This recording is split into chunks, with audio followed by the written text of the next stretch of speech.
tiene la creación y nos da a conocer que sus pensamientos no son nuestros pensamientos a través del trato que Él tuvo con Job, sino que nos da una tranquilidad, una paz, una seguridad, una esperanza impresionante este libro, sobre todo estos últimos capítulos que ya es en los cuales nos concentramos y en los que ya Dios concluye mostrándole al final de su vida a Job qué grande poder tiene Él sobre todos los planetas, las galaxias, los hoyos negros, las estrellas, los satélites en el universo. Todo el macrocosmos está regido por leyes. Y gracias a que existen estas leyes, existe la ciencia. Porque la ciencia se basa en la observación. Entonces, cuando hay una ley del electromagnetismo, cuando hay una ley de la gravedad, cuando hay leyes nucleares fuertes y débiles, la ciencia tiene una base a través de la observación, pues para desarrollar la física, la astronomía, la astrofísica, etcétera, etcétera. Y todas estas leyes están controladas y establecidas por el Creador de todos nosotros. Entonces, aquí en el libro de Job, en las conferencias anteriores, esto es un resumen.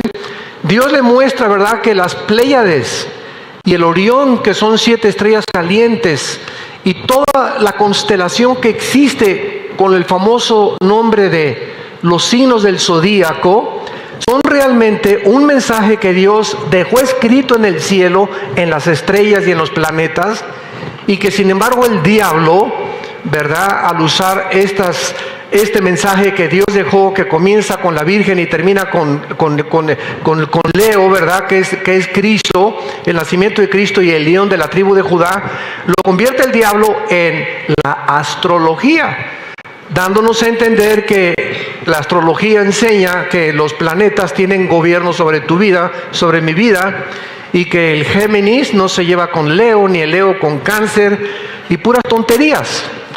Pero esta es la forma en la que el diablo siempre voltea las cosas que Dios nos quiere enseñar. Pero aquí lo vimos claramente en los versículos 31 al 33 de Job 38, de qué forma hace más de 4000 años el libro de Job nos está hablando de que Dios deja establecido las leyes del Orión, que es la más grande de las constelaciones, las Pléyades, que son 7 estrellas calientes, etcétera, etcétera, zodíaco, que significa grados, si lo quieres apuntar, o pasos. Entonces, cuando hablamos de los signos del zodíaco, estamos hablando de los signos de los grados o de los pasos, que son los pasos del sol en el cielo correspondientes a los 12 meses del año. Entonces, es increíble que hace 4000 años, sin telescopios, sin calendarios, sin calculadoras, ya estuvieran escritos aquí en el libro de Job, esta revelación astronómica, donde nos podemos preguntar, la persona que escribió este libro tenía conocimientos mucho más elevados que Galileo Galilei, que hasta el año 1625-30 comenzó él a hacer experimentos con el telescopio y los vidrios, los lentes, para poder comenzar a observar el universo.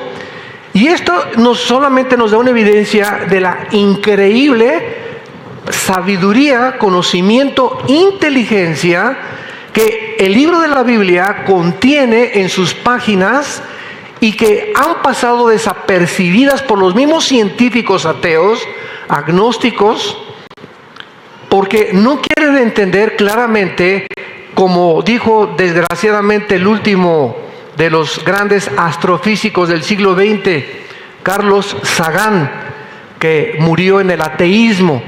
Carlos Sagan dijo: pues yo hubiera encontrado, o si hubiera encontrado más evidencias de la existencia de Dios, yo hubiera creído en Dios. Qué triste declaración. Y el otro día que estaba yo tratando de estudiar estas mentes científicas, vemos una división impresionante entre la mente intelectual de un científico. Por ejemplo, les voy a dar 2 ejemplos. El de Samuel Crick. El doctor Crick descubrió en 1954 el ADN, la hélice del ADN, y le dieron a él y al doctor Watson el premio Nobel de Medicina. ¿Saben ustedes que este hombre inteligentísimo en la genética, en la química, etcétera, etcétera, saben lo que dijo cuando le preguntaron qué pensaba él acerca de la creación del universo y de por qué existimos nosotros? Este hombre ganador del premio Nobel de Medicina dijo lo siguiente: es que los extraterrestres sembraron semillas en el planeta Tierra y nosotros crecimos.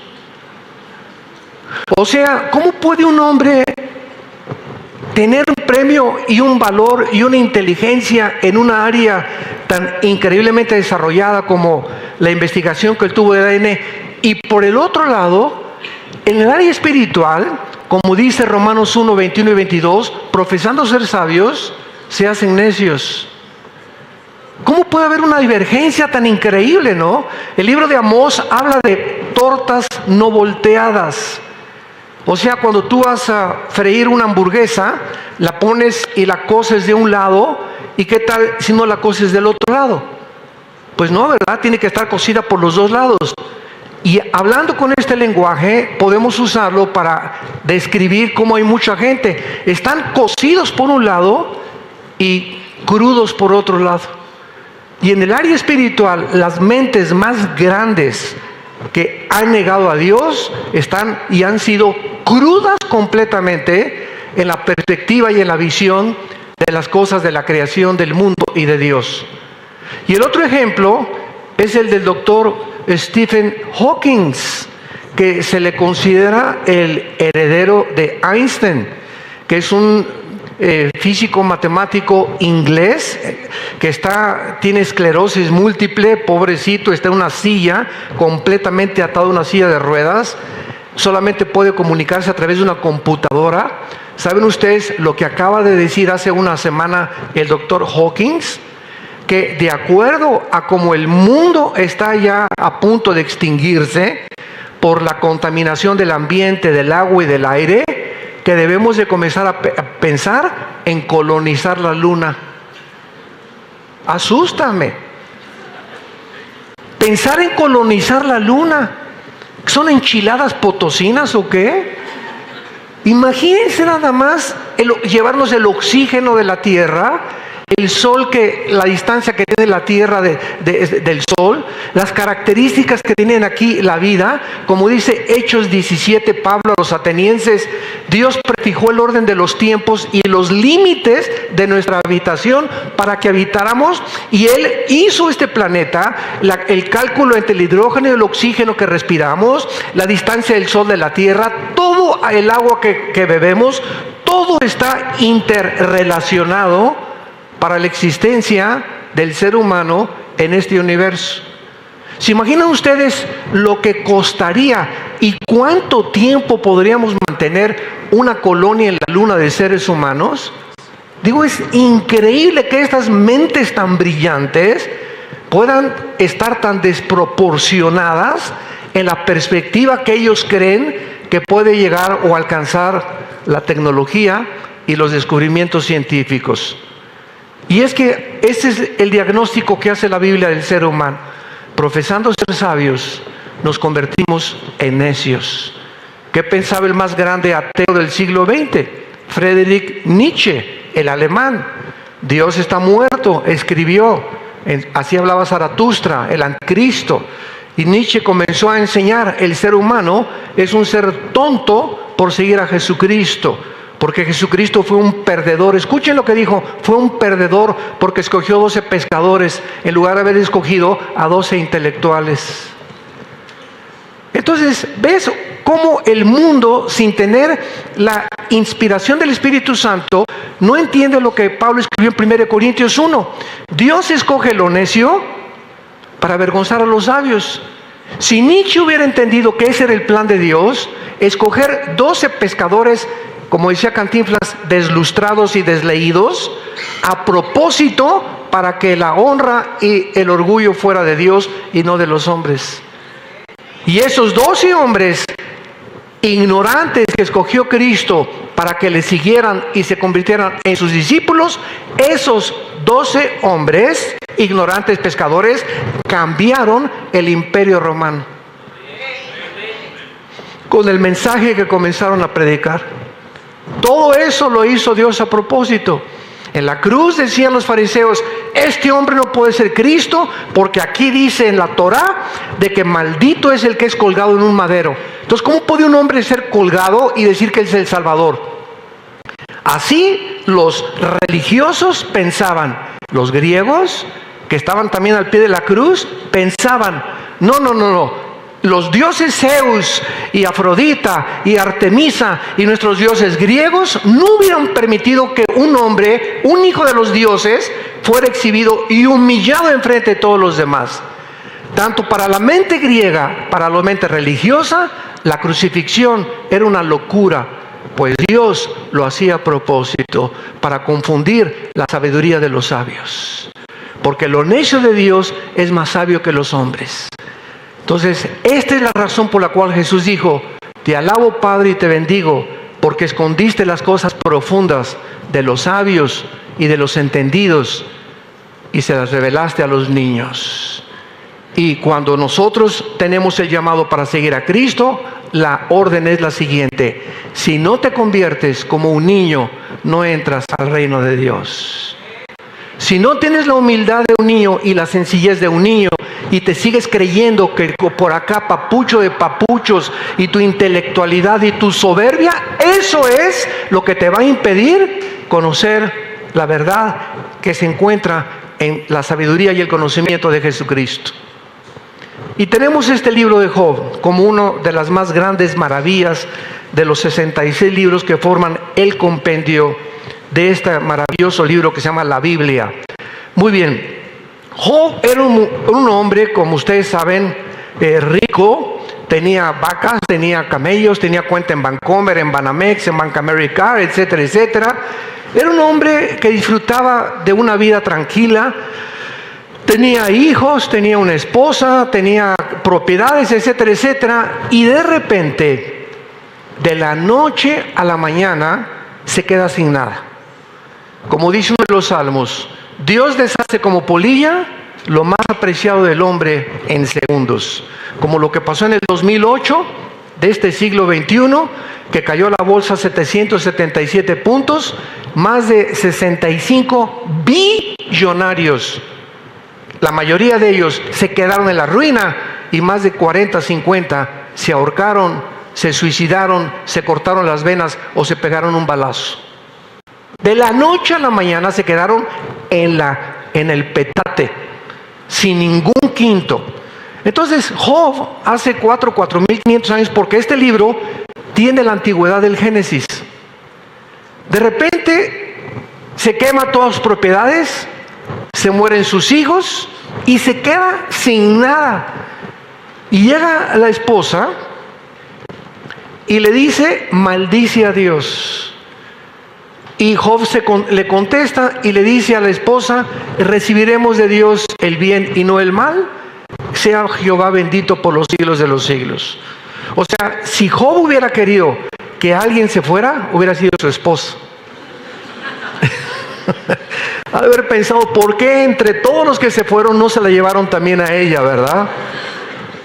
Pues también Dios tenía un propósito para dejársela ahí junto en el programa de Dios. Bueno, en medio de toda esta confusión, Job comienza a preguntarse: ¿qué he hecho de malo para que me haya pasado lo que me ha sucedido? Y entonces, todavía para atornillarlo más, llegan tres disque filósofos, los tres amigos cercanos de Job, supuestamente intelectuales, y le dicen a Job: ¿sabes una cosa? Hay un pecado escondido en tu vida. Esto que te pasó es porque hay un pecado en tu vida. Y esta es la forma en la que mucha gente continúa pensando en el siglo XXI. Que muchas veces a muchos cristianos les pasan cosas que parecería que fuera por un juicio de Dios, cuando no siempre debemos adelantarnos a juzgar lo que les sucede. Claro que muchas cosas malas suceden por el pecado, eso es inequívoco e inevitable, pero no siempre. Entonces, ¿se acuerdan ustedes en el Evangelio de Juan cuando llegaron los discípulos y vieron a un cieguito y le preguntaron a Jesús, ¿quién pecó para que éste naciera ciego? ¿Quién pecó para que éste naciera con síndrome de Down? ¿Quién pecó para que esta niña naciera con parálisis cerebral? Y siempre estamos buscando, desgraciadamente, que hay algo malo detrás en la familia para que esto haya sucedido. No siempre. No siempre, no siempre, no siempre. No somos nadie para juzgar según las apariencias. Entonces Jesús les contestó, pues no pecó ni este niño, ni este joven, ni sus padres, sino para que las obras de mi Padre fueran manifestadas. Y Cristo sana al ciego para mostrarle un milagro impresionante a la gente. Entonces, este es el caso que nos presenta Job. Job no sabe qué le está pasando. ¿De dónde vienen tantas supuestas maldiciones? Que vamos a ver que no eran maldiciones.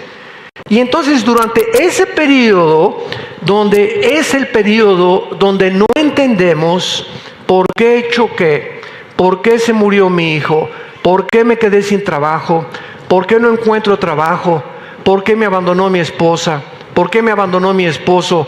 Estas preguntas que nos hacemos los cristianos cuando nos suceden cosas que no entendemos, ese es el tiempo de la fe. Ese es el tiempo precisamente donde debemos de decir, enmudecí y callé porque tú lo hiciste. No entiendo lo que me está pasando en este momento, pero ¿sabes una cosa, Señor? Confío y seguiré confiando en ti. Y yo sé que todas las cosas contribuyen para mi bien. Y aunque ahorita en este momento no lo entiendo, esta es la fe. Ahora bien, si no tienes esa fe, es porque no tienes al Espíritu de Dios. Porque Dios no nos ha dado un espíritu de cobardía, sino de poder, de amor y dominio propio. Entonces, ese espíritu que realmente tú debes de tener si te llamas cristiano, cuando pasemos el valle de sombras y de muerte, no tendremos miedo. Porque algo dentro de nosotros, que es el Espíritu Santo, nos va a sostener en ese periodo tan difícil donde no entendemos lo que estamos atravesando, pero por tener al Espíritu Santo vamos a tener paz. Vamos a tener paz. Y vamos a salir adelante y en los próximos 6 meses o el año que entra, le vamos a dar gracias a Dios y le vamos a decir, ahora entiendo por qué perdí este ser querido, ahora entiendo por qué me dejó mi esposo, ahora entiendo por qué me pasó lo que me pasó. Cuando yo estaba en la tormenta era pura, explotó la bomba, puro aire, puro nube, pura polvo, no se puede ver nada. Y ya que se despeja el medio ambiente, comenzamos a entender los caminos de Dios y el inmenso amor que Dios nos tiene, porque Dios es bueno. Dios es bueno. Y lo que estás atravesando, lo estás atravesando porque es un tiempo de preparación, y antes de que Dios te pase al segundo año y al tercer año, tiene que haber una preparación siempre en nuestra vida espiritual. Como dice 2 de Pedro capítulo 3:10, después de que pasemos un tiempo de pruebas, Él nos fortalecerá, nos afirmará, nos consolará. Pero no podemos perder nuestra confianza ni nuestra fe en aquel que dijo, nunca te dejaré ni te abandonaré. Estaré contigo todos los días hasta el fin de mi vida. Muy bien, entonces Job aguanta la prueba y al final Dios comienza a platicar con él. Y cuando Dios se revela a Job, le comienza a hacer preguntas. Y estas preguntas que estamos analizando, y que esta es la penúltima conferencia, tienen que llevar a Job a comprender que Job, como dije, le enseñó el universo, mira las estrellas, mira los planetas, mira Orión, mira las Pléyades. Si yo tengo cuidado del universo que yo hice y yo crié, ¿no voy a tener cuidado de ti? Si la Tierra sigue dando vueltas en 24 horas sobre su eje, con una inclinación de 23 grados sobre su eje y 365 días alrededor del Sol, Pancho, Carmelita, Chencho, ¿nunca te has preguntado quién le da vueltas a la Tierra?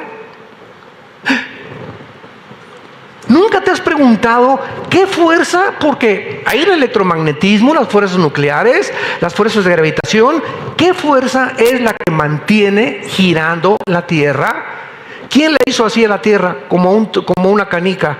Porque la ley física dice que la velocidad de un cuerpo es proporcional a la fuerza que se le aplica. Si agarro una canica y la hago así, la canica sale disparada, pero ¿qué sucede? Se tiene que parar. Si agarras una flecha y la disparas, sale la flecha, pero tiene que caer, ¿verdad? Pero la Tierra, ¿quién le hizo así? Y el que le haya hecho así, ¿no es para que ya vaya más despacio? ¿Por qué mantiene la misma rotación y la misma velocidad? Pregúntale a tu maestro ateo, al que le dicen el Einstein de Tlalnepantla. ¿Quién mantiene el movimiento de la Tierra alrededor del Sol en 365 días? Ese es el macrocosmos, Job. Ahora bien, vamos a introducirnos al microcosmos y vamos a descubrir a los átomos. Que los átomos tienen electrones, carga neutral, neutrones, electrones negativa, protones positiva. ¿Quién mantiene el movimiento microscópico para que este púlpito se mantenga y para que la materia exista? ¿Quién mantiene esa fuerza interna microscópica? Y después de que Dios comienza a Job a hacerle esas preguntas, claro que Job, no chepo, pues verdad, y nosotros igual que él, pues es que trasciende nuestra comprensión de las leyes del universo y las leyes físicas y nucleares. Ahora, y se trata en esta conferencia, en esta mañana, vamos con los animales. Capítulo 38. Vamos con los animales. Ven para acá, Job. Te voy a bajar del universo, del macrocosmos, del microcosmos, y ahora comienza a observar la vida de los animales. Y te voy a demostrar, escuchen estos santos de Dios, damas y caballeros, ¿quién le pudo haber revelado hace más de 4,000 años al autor del libro de Job la vida y la forma cuando paren las cabras monteses, cómo actúan los leones, los caballos, el pavo real que es tan bruto, el pavo real que pone sus huevos en lugares vulnerables donde pasan y los pisan? ¿Quién le reveló a esta persona o a este autor del libro de Job secretos de los animales hace 4,000 años? Escuchen, cuando en el área donde se escribió el libro de Job, muchos de ellos no existían.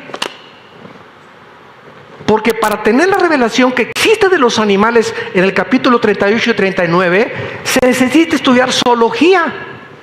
Y haber pasado 4 o 5 años con películas, viendo la vida de los leones, viendo la vida de las cabras, de los caballos, para escribir lo que la Biblia nos revela. Fascinante. Qué maravillosa es la palabra de Dios. Capítulo 38, versículo 39 y 40. Comenzamos con los leones y termina Dios con las águilas. Y dice Job, vean ustedes los signos de interrogación. Es Dios, recordemos, cuestionando a Job. ¿Cazarás tú la presa para el león? ¿Saciarás el hambre de los leoncillos cuando están echados en las cuevas o se están en las guaridas para acechar?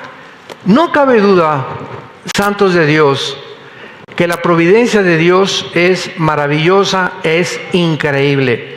Por ejemplo, antes de profundizar en los leones, en el Salmo 104, versículo 14 al 18, dice la Biblia: Él hace producir el heno para las bestias y la hierba para el servicio del hombre. O sea, si existen animales, síganme con cuidado,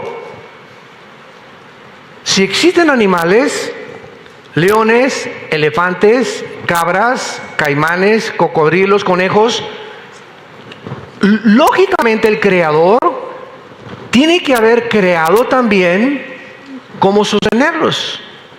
No están por accidente. Entonces el león tiene una comida, la comida de las águilas es diferente, la de los conejos es diferente, la de los hipopótamos es diferente, y vemos que toda la clase y las especies de los animales tienen exactamente el heno para las bestias, la hierba, las vacas, si no fueran puestas en el campo, ¿qué comerían las vacas? Etcétera, etcétera. Toda la creación de Dios está perfectamente diseñada para comer exactamente lo que su estómago, sus pulmones, su hígado, su páncreas necesitan. A nosotros Dios nos dio la naranja, dale una naranja a un perro, va a ser... O dale una naranja a un caballo. ¿Por qué? Porque la naranja tiene los cítricos, las uvas tienen los antioxidantes, la papaya tiene las enzimas digestivas para mis intestinos. Todo lo que tenemos alrededor está diseñado para nuestro cuerpo. Dios no diseñó el Red Bull, ni la bebida Monster, ni jarritos que buenos son, ni las chaparritas, ni la mirinda, ni nada de esas cosas vienen de Dios. Cuando el hombre mete la mano a la creación de Dios para comenzar a vendernos cosas inventadas por nosotros, mezcladas con químicos, no nos comencemos a quejar por la salud que tenemos. Como me dijo el otro día un señor, ay hermano, que ore por mí. Y me dice su esposa, hermano, se toma una familiar de Coca-Cola a la semana. Y le dije, don Pancho, hasta que usted deje la Coca-Cola, Dios no es lámpara, el genio de la lámpara de Aladino maravillosa. Hasta que usted no entienda y no entendamos todos que somos responsables de el agua que bebemos, el cereal que bebemos, las carnes si podemos, si no podemos, etcétera, etcétera. Si no entendemos que somos responsables de lo que nosotros debemos de comer, Dios no se hace responsable ni de ti, ni de ti, ni de ti. Y no vengas, dice Dios, ay hermano, póngame las manos y sácame este espíritu de retortijón.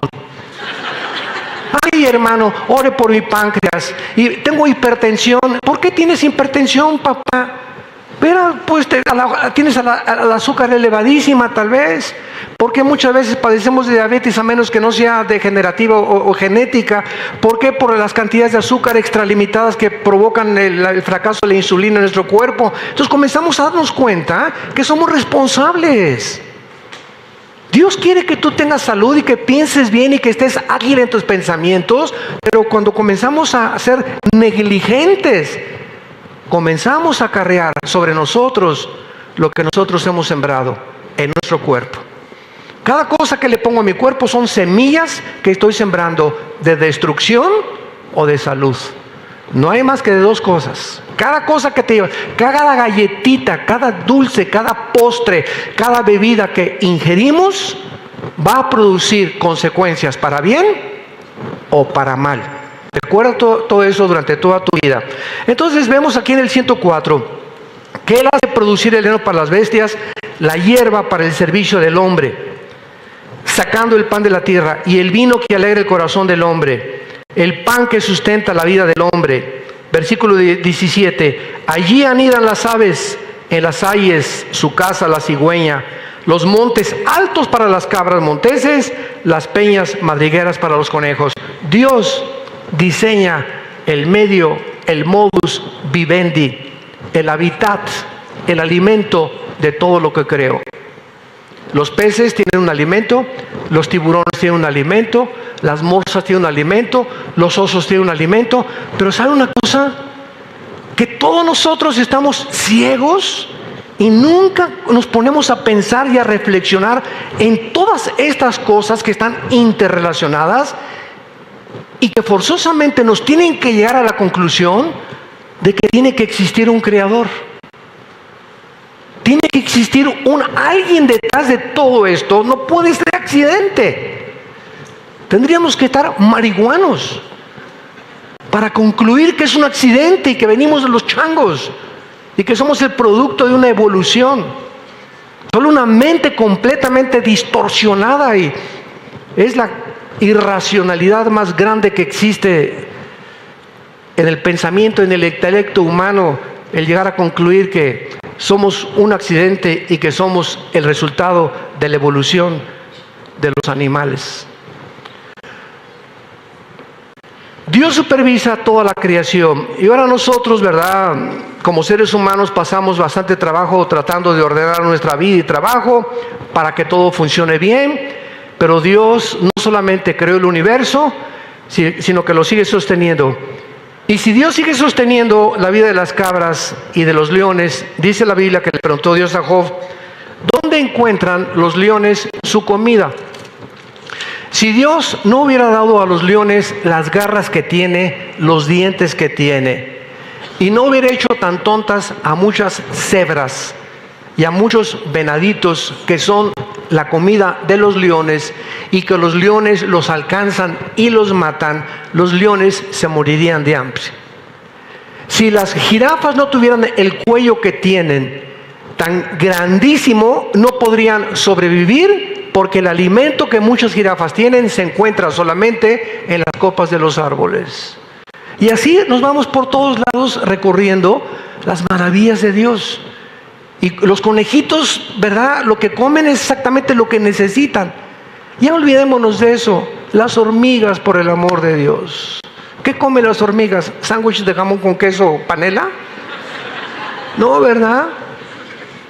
Entonces, los pajaritos que comen puros gusanitos. ¿Quién creó a los gusanitos? ¿Cómo pudo la madre naturaleza? ¿Y quién es la mamá de la madre naturaleza? ¿Quién es su papá? Todas estas cosas nos llevan solamente a una conclusión. Dios le está diciendo a Job, ¿sabes tú cazar la presa de los leones que sirve de alimento a sus cachorros? No, ¿verdad?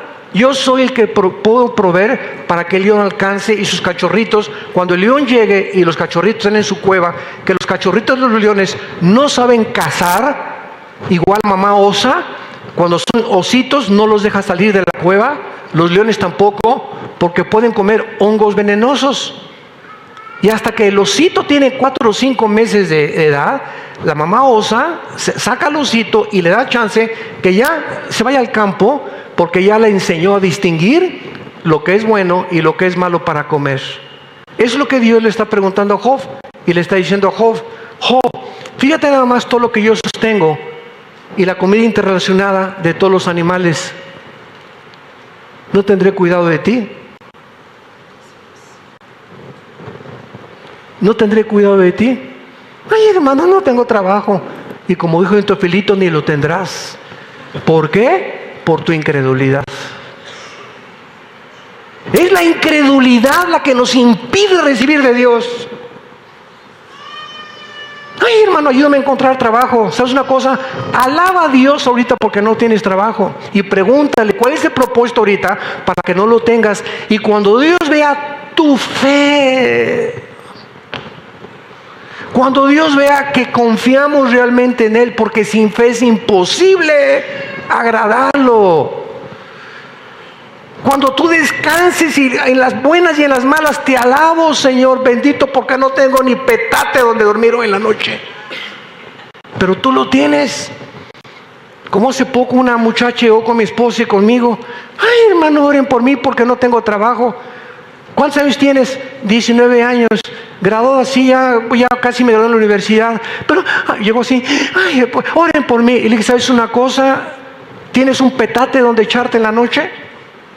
Sí. Papás, sí. Comida con flex, sí. Frijoles, sí. Le dije, entonces alaba a Dios por lo que tienes y no por lo que no tienes. Y cuando le des gracias a Dios porque tienes papás y tienes una cama y tienes comida y estás viva y estás sana, entonces comienzas a chillar. Ay, por mí, qué malagradecida, le dije yo a esta muchacha. Es mucha incredulidad la que tú tienes. Y ella comenzó a llorar y verdaderamente la pudimos guiar a que se arrepintiera de su ingratitud hacia Dios. A los 4 o 5 días nos mandó un correo que había encontrado un súper trabajo. Y así es como funcionan las cosas. Ay, hermano, le pido que ore por mí para que encuentre novio. ¡Chale!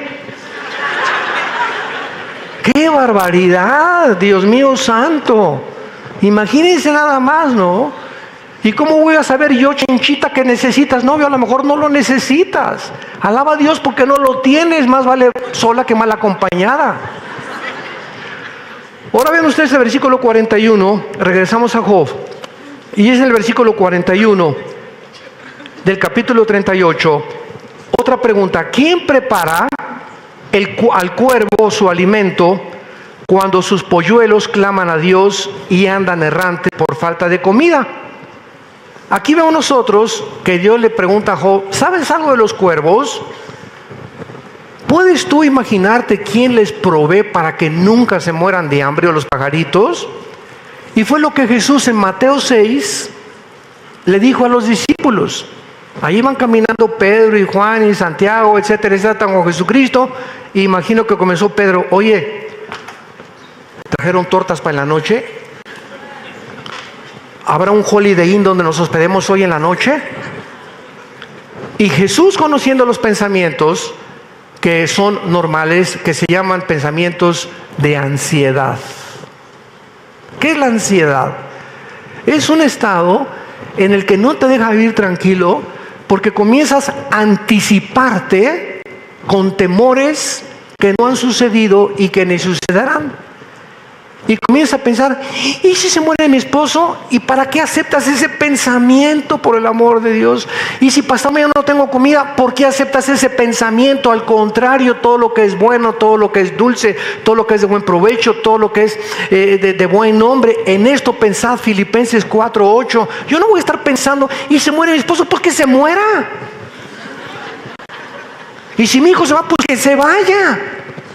No tenemos el control de nadie nosotros. ¿Qué es la fe? ¿Qué es la paz? Señor, yo dependo de ti, no dependo del dólar, ni del petróleo, ni de mi esposo, si vive, si no vive, si tengo seguro social, si no tengo seguro social. Yo dependo de ti, Señor. Quiero confiar en ti, quiero dormirme como un niño, tranquilo, en paz. Porque si tienes cuidado de los pajaritos que no siembran, ni guardan, ni amontonan, ¿cuánto más que diste tu vida por mí?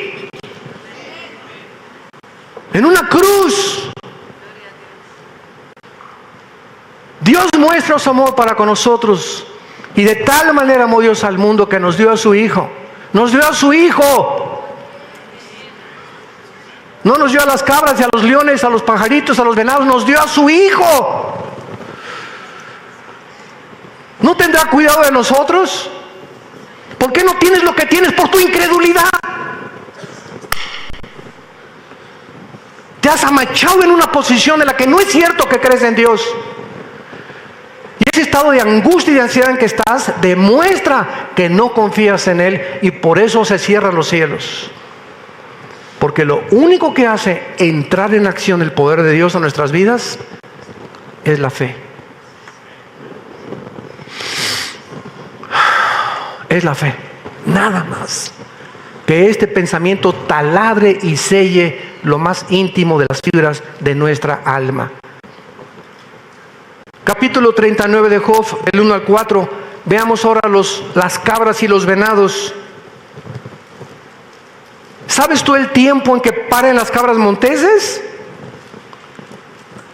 Si alguien lo sabe, levante la mano esta mañana.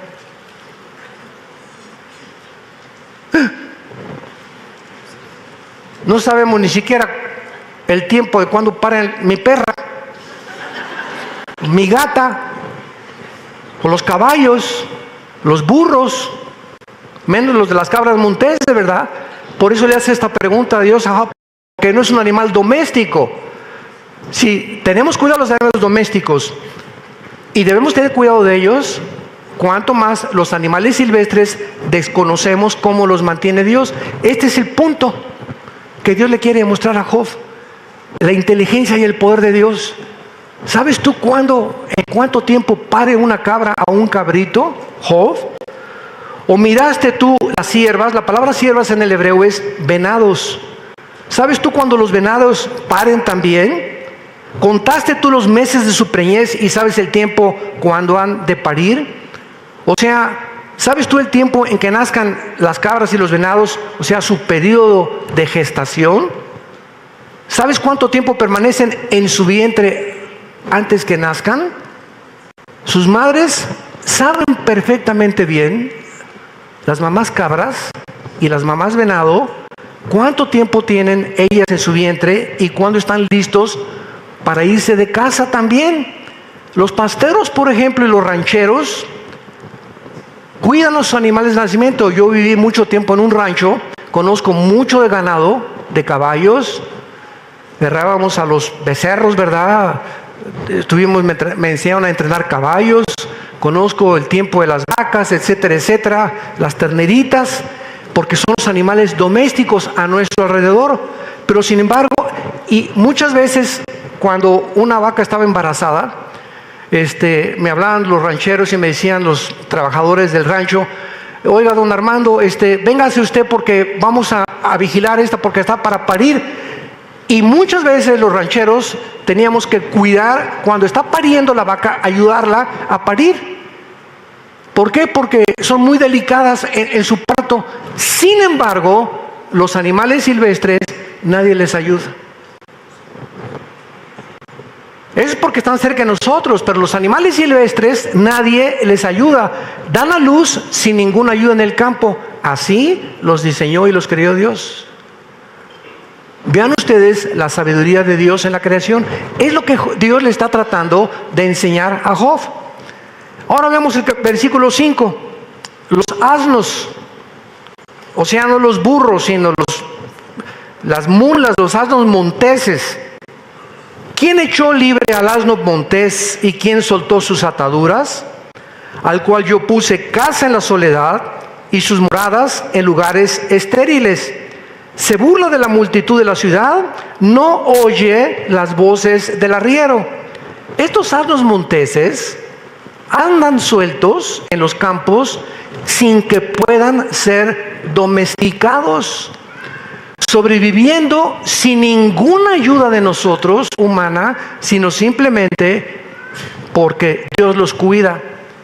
Dios le estaba diciendo a Job: Job, yo fui el que crié a esos asnos, a esas vacas, a todos los animales, a los silvestres y a los domesticables. Si a esos asnos monteses que yo les di la vida y los solté en el campo, que eso es lo que quiere decir, sin que pudiera ningún ser humano meterse con ellos, ni nos sirven tampoco para nosotros, ¿no te podré yo también soltar a ti de tus penas? Y si yo los alimento, ¿no tendré también cuidado de ti? Esto era el mensaje que Dios nos envía en esta mañana. Que nos fijemos y examinemos y abramos nuestros ojos y no nos encerremos. Nadie me quiere, no tengo novio, mi esposo no me quiere, no puedo ser. Si estuviera casada con un pastor sería feliz. Si estuviera casada con Santo Tomás de Aquino sería feliz. Si mi esposa fuera como Santa Rita de Casia sería feliz. Y nos rodeamos. Este es el ego. Este es el ídolo que nosotros mismos nos fabricamos, donde nosotros nos creemos dioses. Yo, y me fijo nada más en mí. Ya no me fijo ni en el perro, ni el que está en la calle, ni la persona que tiene necesidad. Llego a la iglesia con mis problemas, etcétera, etcétera. Cuando vienes a la iglesia a buscar a quién ayudar, por quién orar, a quién abrazar. Ay, me voy de esta iglesia porque nadie tiene amor. Tú no vienes a la iglesia a buscar amor, vienes a dar amor. A ver a quién abrazas, a ver a quién ayudas, a ver a quién... la persona más miserable, escribió la famosa Madre Teresa de Calcuta. Dijo la Madre Teresa: la persona más miserable son las personas que viven para sí mismas, las que solamente yo.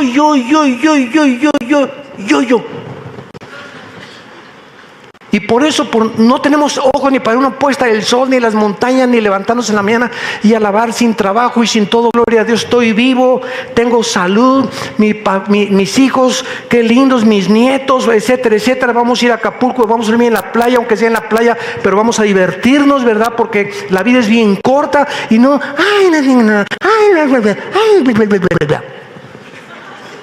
Esta es la razón por la cual eres tan miserable. Porque estás concentrado en tu propia vida, en tus propios intereses. Comienza a vivir para los demás, a darle gracias a Dios por lo que ahorita tienes, que hoy amanecimos. Y si amanecimos es porque el Dios que cuida las cabras, los leones, los cuervos, las águilas, los venados, el Orión, las Pléyades y los planetas y los átomos y los electrones, si Él sostiene todas estas leyes físicas y nosotros amanecimos, es porque Dios nos cuida y porque no ha terminado su misión con tu vida y con mi vida.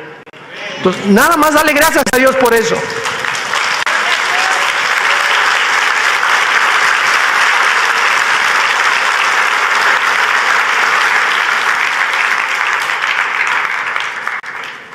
Y en penúltimo lugar dice el versículo 9, los búfalos, ¿querrá el búfalo servirte a ti?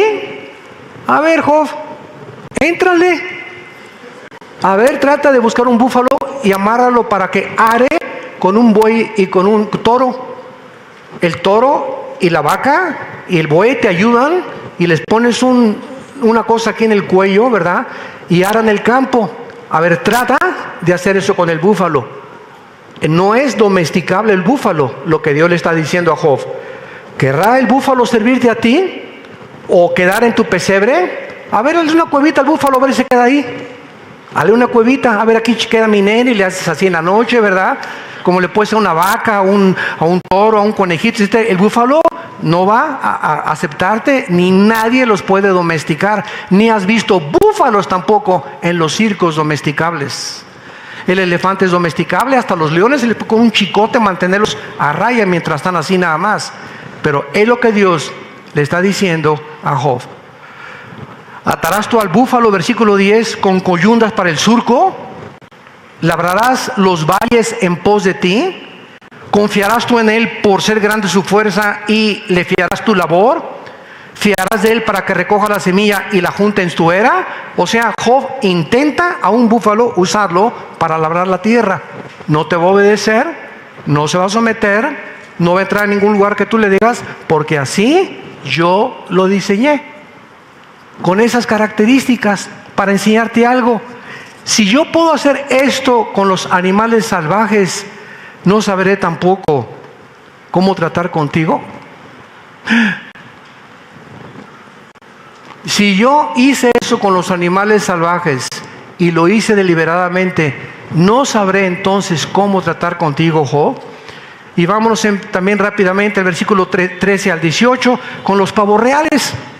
Esto es increíble, yo no sabía esto de los pavos reales hasta que comencé a estudiar esto. Versículo 13, ¿diste tú hermosas alas al pavo real? ¿Cuántos han visto los pavos reales? Fíjense en esto, un pavo real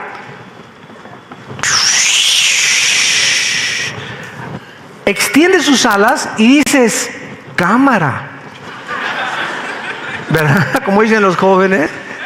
¡Qué barbaridad! ¡Qué de colores las plumas de un pavo real! ¡Impresionante! ¡Qué alas más hermosas! Pero a pesar de esto, no puede volar. No puede volar. Le dio Dios las alas más hermosas de todas las aves que existen a los pavos reales y no pueden volar. Y además son de los más brutas de las aves. Veamos lo que hacen los pavos reales. Versículo 14, el cual desampara en la tierra sus huevos y sobre el polvo los calienta y olvida que el pie los puede pisar y que puede quebrarlos la bestia del campo. Se endurece para con sus hijos como si no fuesen suyos, no teniendo que su trabajo, temiendo, haya sido en vano, porque le privó Dios de sabiduría y no le dio inteligencia. Dios hizo a los pavos reales bellísimos bellísimos en cuanto a su plumaje, pero brutos, brutos, brutos. Y sin ninguna inteligencia, y así hay cantidad de artistas en el mundo. Mujeres bellas, bellas, bellas. Hombres guapos, guapos, guapos. Políticos, ¿verdad? Inteligentes, inteligentes en unas áreas. Sin embargo, no es posible. ¿Se dan cuenta? No es simplemente la belleza lo que se necesita. Necesitamos la sabiduría de Dios.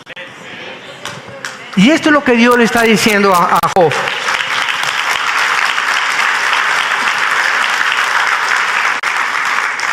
Y el versículo 19, los caballos.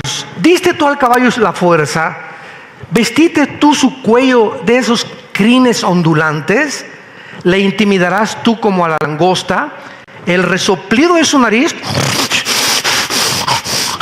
es formidable, escarba la tierra, se alegra en su fuerza, sale al encuentro de las armas, o sea, en la guerra, hace burla del espanto y no teme, y no vuelve el rostro delante de la espada. O sea, ustedes han visto las películas de Alejandro el Magno, de Napoleón, los caballos en aquel tiempo, ¿verdad? Que suena la trompeta y el caballo se va, el jinete, y se va, aunque le pongan lanzas y todo, el caballo se lanza a morir y no tiene temor de nada, y él sabe instintivamente que va a morir, de una forma instintiva. ¿Qué está diciéndolo Dios? Es el más hermoso de los animales, de los caballos, admirados, caracterizados por su fuerza, por su belleza, por el valor.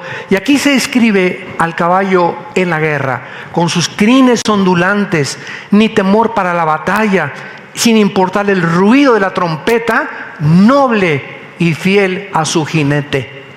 A su jinete. Podía crear Job una criatura tan hermosa, fuerte, noble y valiente. Podía entender que fue Dios quien lo diseñó de esa manera para ayudarnos. ¿Qué hubiera pasado si no hubiera Dios creado caballos? No hubiéramos conquistado el mundo. No nos hubiéramos transportado de un lugar al otro lugar. ¿Qué hubiera sido Dios si en el desierto, en el Medio Oriente, no hubiera inventado los camellos? ¿Cómo podrían los árabes cruzar un desierto con un animal que es el único animal, los camellos, que puede estar un mes sin tomar agua? Llenan el tanque de pura premium y les dura un mes. ¿Qué hubiera pasado, verdad? Sin eso, Dios diseñó un estómago impresionante a los camellos que no lo tienen. Eso contradice la teoría de la evolución. Cada animal fue diseñado con un ADN y características genéticas, con comida diferente de todos los demás, para mostrarnos la creación impresionante, el diseño y la inteligencia del que dio su vida por nosotros en una cruz. Es Dios quien determina el curso de las batallas, por lo tanto Job debía temer esto antes a Dios. Finalmente encontramos el halcón y en el águila, versículo 26, vuela el gavilán. La palabra gavilán es netz en el hebreo, ponlo ahí, es halcón, es el halcón, se tradujo gavilán. Vuela el halcón por tu sabiduría, y extiende hacia el sur sus alas, se remonta el águila por tu mandamiento y pone en alto su nido. Ella habita y mora en la peña, en la cumbre del peñasco y las rocas. Desde allí acecha la presa. Sus ojos, ¿quién les reveló esto? Hace 4,000 años, que el águila había más de 4 o 5 kilómetros de distancia. ¿Quién le reveló esto al autor del libro de Job? ¿Qué, se fue con un águila y comenzó a observar a las águilas? ¿O cómo pudo saber esto? Sus ojos observan de lejos, sus polluelos chupan la sangre, y donde hubiere cadáveres, allí está ella. ¿Le ordenas tú al águila volar y poner su nido donde lo ponen? Hasta arriba de las montañas. ¿No puede entonces Dios hacer cosas grandes contigo? Y si puso el águila hasta arriba, ¿tú crees que Dios no quiere ponerte también y exaltarte algún día? ¿Tú crees que Él es el que no tiene el poder de poder hacerte que subas de puesto y que mejores en tu vida, que mejore tu trabajo, que mejore tu familia, que mejore tu patrimonio y tus hijos? ¿No puede entonces hacer Dios cosas grandes contigo? Si las aves confían en que Dios las dirija, ¿podemos nosotros también confiar en que Dios siga dirigiendo nuestras vidas? Santos de Dios, estas son las maravillas de la Biblia encerradas en un libro impresionantemente maravilloso y profundo. Ya no sigas hoy en la noche viendo Ricas y Famosas. Qué triste. Cada 20 minutos que empleamos en una tonta telenovela, en un tonto libro, es media hora que podemos obtener de sabiduría leyendo un buen libro, viendo un buen programa. Quiero terminar leyendo Proverbios 3, versículo del 5 al 8. Fíate de Jehová de todo tu corazón y no te apoyes en tu propia prudencia. Reconócelo en todos tus caminos y Él enderezará tus veredas. No seas sabio en tu propia opinión. Teme a Jehová y apártate del mal, porque será medicina a tu cuerpo y refrigerio a todos tus huesos. Inclinemos nuestra cabeza y démosle gracias a Dios, porque esta mañana hemos amanecido con vida. Gracias, Señor, por nuestros padres que nos has dado, por los hijos que nos has dado, por nuestros abuelos. Gracias por la vida y la salud que nos das, por el trabajo que tenemos y por la visión que nos imparte tu Espíritu Santo para poner los ojos en tu Hijo Jesucristo. Bendito seas, oh Dios eterno, creador de los cielos y de la tierra. Confía en Él, dice la Biblia, y habitarás en la tierra y te apacentarás de la verdad. Deleítate a sí mismo en Jehová y Él concederá las peticiones de tu corazón. Encomienda a Jehová tu camino y confía en Él y Él hará. Dios busca la fe y a Él quiere revelarle a ese varón y a esa mujer que ponen su confianza y tienen paz, revelarle los secretos más profundos de la naturaleza, del universo y del mundo espiritual. Arrepiéntete en esta mañana por tu incredulidad, por tu desesperación, porque has llegado un momento a angustiarte en tu vida de tus problemas, ignorando que Él te ha dicho: no te dejaré, no temas, yo soy el Señor que te ayudo, esfuérzate, tú y sé valiente, jamás te abandonaré ni te dejaré. Gracias, Señor, por estas promesas que son las que nos sostienen y nos mantienen con vida, sabiendo que aunque andemos en valle de sombras y de muerte, nunca tendremos temor de ti. Tu vara y tu cayado siempre nos van a infundir aliento, y aun cuando muramos, el bien y la misericordia nunca se apartarán de nuestra vida, y tú nos estarás esperando para que en la otra vida continuemos siendo apacentados por la verdad. En el nombre de Jesús, amén.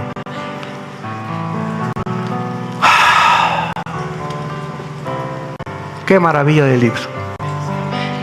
Bendita palabra de Dios. Bendita Escrituras. Gracias, Señor.